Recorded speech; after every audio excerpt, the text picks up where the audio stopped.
All right, here we have an analysis on Cubs phenom Kris Bryant. There's been a lot of media talk about Bryant, his bright future with the Cubs, and we got some video on these young Cubs prospects last week during the Brewers series, and he was the first guy that we picked out, and we'll do several of the Cubs young players. We'll do a video analysis on him, but Bryant, as I started to go through this today, is one of those examples that I'll continue to use when I'm teaching young hitters. In the past, I'd use clips of Albert Pujols, and because of my former affiliation with the White Sox, I had a lot of White Sox clips and used Paul Konerko a lot. But as I analyzed Bryant on high-speed video, he has extremely sound hitting mechanics. I'm extremely impressed with where he is at such a young age. And we'll go through that now. There's not a lot of things here to diagnose in terms of any negatives. So we're going to go through the positives here quickly about what he does so well. And one of the things I like is that Bryant does start in this wider approach, and I think for him this is going to work really well. I don't clone hitters. I don't really care what style they use, whether the guy's narrow, neutral, or wide. But what I see with Bryant here in this wide setup, he gets extreme internal rotation by the back leg still, really coils his hips more than you'll see a lot of big league hitters. But he can do so still from this wider position, which is going to allow him not to have to shift a ton to get to his center point at foot down, which should alleviate some body control issues or improper reading of off-speed pitches. Kind of like Pujols, he's always going to be in a good position to hit.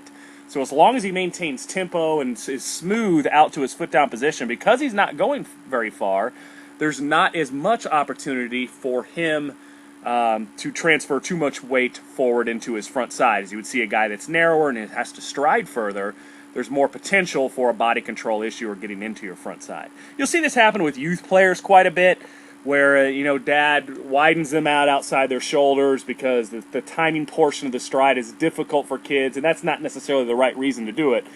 But an example of guy being outside the shoulders for easier body control is what we're seeing here with Bryant, and that tends to work for younger hitters too because they're just not as strong and don't have as much body control yet.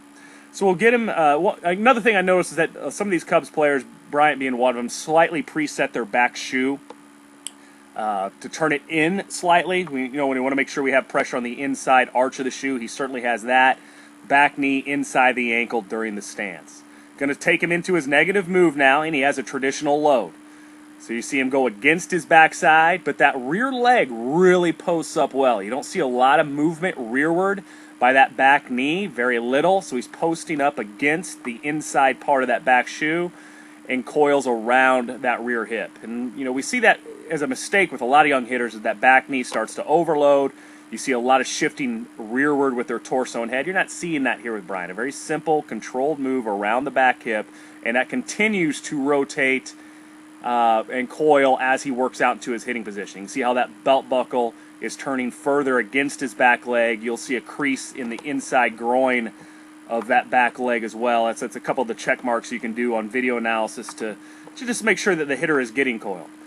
As this happens, you can already start to see the separation of the lower body against the upper body as it begins to pull back into his hitting position. So you can see the upper body beginning to get into its scap load as he works out. He has great resistance against that lower body's want for momentum, and because of this, he's going to get an exceptional torque in his swing from a very, like I said before, small, controlled movement out to foot down. And you see he gets to this foot down position, the inside arch of the shoe, ball of the foot creates inside pressure there. This puts him into his hitting position now, and you can see a very good scap load. That angle is set as you would expect to be with a good scap load, which is usually tilted over the head or slightly around it as you see here, but an extremely solid hitting position here. And again, you can still see as the lower body just now begins to open, as that rear leg is now beginning to open the hip chassis, the degree of separation already between his upper body and his lower body. Very, very solid here. So as we take you frame by frame, you'll see that back leg continuing to open up the lower body, opening the hip chassis, but still a square upper body, a resisted scap, which is increasing the torque of his swing naturally, but is going to lead to his exceptional bat speed. I was watching the Cardinals and Cubs last night, being a Cardinal fan, and they were talking about the announcers, just from their perspective of the bat speed that Bryant is able to create. And you know, these guys watch pro players on a daily basis, and it said it stood out. It was different, and this is part of the reason why. Just the amount of torque he can create in his very simple approach. So that rear elbow is now beginning to be pulled into the slot by the lower body. Again, look at the degree of separation. Exceptional torque here in this swing. And that's being pulled into his connection now. The bat stays very tight to the shoulders. That rear elbow against the slot. Here he's at the connection point where that rear elbow pant line meet up. Backside is beginning to release, coming up onto his toe against a firm front side. He stays very centered.